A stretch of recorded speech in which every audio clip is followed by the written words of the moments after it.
नमस्कार दोस्तों, SD Chrome में आप सभी का स्वागत है। आज हम लोग देखेंगे संविधान के महत्वपूर्ण अनुच्छेद को।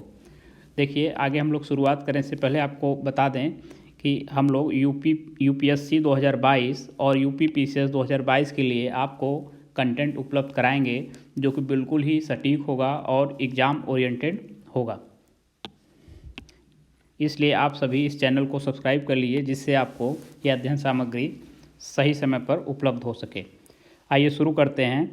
देखिए, जब मूल रूप से 1949 में हमारा संविधान लागू हुआ तो उसमें एक प्रस्तावना 395 अनुच्छेद जो कि 22 भागों में विभक्त थे और 8 अनुसूचियाँ थीं। लेकिन बाद में संशोधन हुआ और वर्तमान समय में इसमें एक प्रस्तावना 470 अनुच्छेद जो कि अब 22 भागों में विभक्त हैं और 12 अनुसूचियाँ विद्यमान हैं। देखिए, जब विभिन्न संशोधनों द्वारा क्या किया गया है, लगभग 20 अनुच्छेद को क्या किया गया है, हटा दिया गया है और एक भाग को भी हटाया गया है। 20 अनुच्छेद और एक भाग जो कि भाग 7 है को हटा दिया गया है। भाग 7 को 7वें संविधान संशोधन के द्वारा क्या किया गया है, संविधान से हटा दिया गया है। ये आप ध्यान रखेंगे। और संविधान में विभिन्न संशोधनों के द्वारा लगभग 95 अनुच्छेद और 4 भागों जैसे 4 क, 9 क, 9 ख और 14 क को जोड़ा गया है। इसके साथ ही 4 अनुसूचियों 9, 10, 11 और 12 इनको जोड़ा गया है।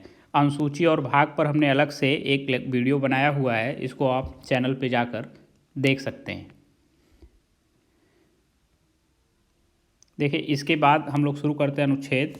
इसमें देखिए भाग 1 में संघ और राज्य क्षेत्र है। भाग 1 के अंतर्गत अनुच्छेद 1 से लेकर अनुच्छेद 4 तक के अनुच्छेद आते हैं और भाग 1 का जो नाम है वह है संघ और उसका राज्य क्षेत्र। भाग 1 के अंतर्गत देखिए अनुच्छेद 1 को हम लोग देखेंगे। इसमें जो है आप ध्यान दीजिएगा, इस अनुच्छेद 1 में क्या है, संघ का नाम और उसके राज्य क्षेत्र का विवरण है। इसके बाद अनुच्छेद 2 को आप देखिए। अनुच्छेद 2 में एक प्रक्रिया दी हुई है जिसके तहत नए राज्यों का प्रवेश या स्थापना, मतलब ऐसा राज्य जो भारत का अभी तक राज्य नहीं है और भारत का राज्य बनना चाहता है उसको हम क्या कर सकते हैं, भारत का राज्य बना सकते हैं। यह प्रोविज़न है अनुच्छेद 2 के अंतर्गत। सिक्किम जो है जब भारत का राज्य बना तो इसी प्रोविज़न का क्या किया गया था, प्रयोग किया गया था। इसके बाद अनुच्छेद 3 आता है। अनुच्छेद 3 क्या करता है, जो राज्य भारत में वर्तमान में विद्यमान है उनमें से नए राज्यों का निर्माण करना, उन्हीं राज्यों की सीमाओं को तोड़कर नए राज्यों का निर्माण करना हो, या वर्तमान राज्यों के क्षेत्रों, सीमाओं या मौजूदा राज्यों के नामों में परिवर्तन करना हो, तो यह प्रक्रिया अनुच्छेद 3 में दी हुई है। अनुच्छेद 4 क्या है, अनुच्छेद 4 में पहली अनुसूची और चौथी अनुसूची के संशोधन आएंगे तथा अनुपूरक और परिणामिक विषयों का उपबंध करने के लिए अनुच्छेद 2 और 3 के अधीन बनाई गई जो विधियाँ हैं उनका इसमें विवरण रहेगा। यहाँ पे ध्यान देने वाली बात यह है कि अनुच्छेद 3 और अनुच्छेद 2 में क्या अंतर है। देखिए, अनुच्छेद 2 क्या है, अनुच्छेद 2 के तहत वैसे राज्य को आप भारत का राज्य बनाएंगे जो अभी तक भारत के राज्य या भारत के संघ का हिस्सा नहीं थे। लेकिन अनुच्छेद 3 के तहत जब कार्रवाई होगी तो इसमें क्या है, जो राज्य भारत में सम्मिलित हो चुके हैं उन्हीं में क्या करना है, उन्हीं की सीमाओं में, क्षेत्रों में परिवर्तन या नामों में परिवर्तन किया जाएगा। इसके बाद देखिए भाग 2 आता है और भाग 2 में क्या है, नागरिकता है। यह जो है अनुच्छेद 5 से लेकर अनुच्छेद 11 तक इसका जो है विस्तार है।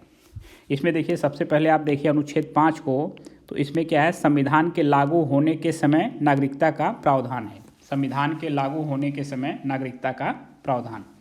अनुच्छेद 6 के अंतर्गत आप देखेंगे भारत से पाकिस्तान को देखिएगा यहाँ से, पाकिस्तान से भारत को प्रव्रजन करने वाले व्यक्तियों की नागरिकता, मतलब जो लोग पाकिस्तान से भारत आ रहे थे उस टाइम पे जब 1947 में विभाजन हुआ था तो उनके नागरिकता का क्या प्रोविज़न रहेगा।